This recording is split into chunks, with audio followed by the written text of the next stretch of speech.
গত সপ্তাহে আমার ভিডিওতে কেউ একজন বলেছিল যে পোলার স্ট্রবেরি ফ্লেভার আইসক্রিমটা ট্রাই করতে, মানে পোলার কার্নিভাল স্ট্রবেরি ফ্লেভার যে আইসক্রিমটা আছে।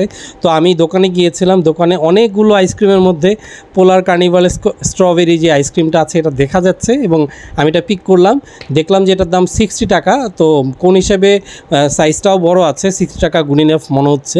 তো এনিওয়েজ আমি এটা এখন ট্রাই করছি, এটা আনপ্যাক করব।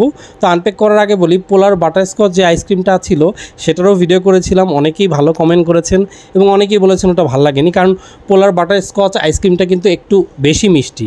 তো ওইটা যারা বেশি মিষ্টি খেতে পছন্দ করেন বা একটু ভিন্ন ফ্লেভার খেতে পছন্দ করেন, পোলার বাটারস্কচ আইসক্রিম তাদের জন্য। যাই হোক, এটা হচ্ছে স্ট্রবেরি আইসক্রিম, এটার দামও 60 টাকা।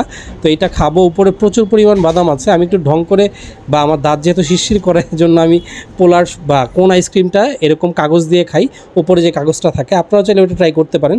যেহেতু এটা ভেঙে যাচ্ছিলো তাই আমি এই দাঁত দিয়ে খাচ্ছি। এখন আসে আইসক্রিমের স্বাদের কথা। এটা হচ্ছে স্ট্রবেরি ফ্লেভার এবং এটা খাওয়ার পরে মনে হচ্ছে যে প্রচুর পরিমাণ বাদাম আছে। উপরে যে কোটেনটা আপনারা দেখেছেন, বাদামটা অত বোঝা যায় না। এরপর হচ্ছে ভেতরে কিন্তু জেলি টাইপের একটা জিনিস দিয়েছে এবং এই জেলিটা স্ট্রবেরির সাথে মিলে এত সুন্দর একটা ফ্লেভার দেয় যেটা বলার বাইরে, একদম মাথা নষ্ট লাগে যখন আপনি হাফটা শেষ করবেন। সো আপনারা চাইলে ট্রাই করতে পারেন, এটা মাস্ট ট্রাই, ইউনিক একটা আইটেম।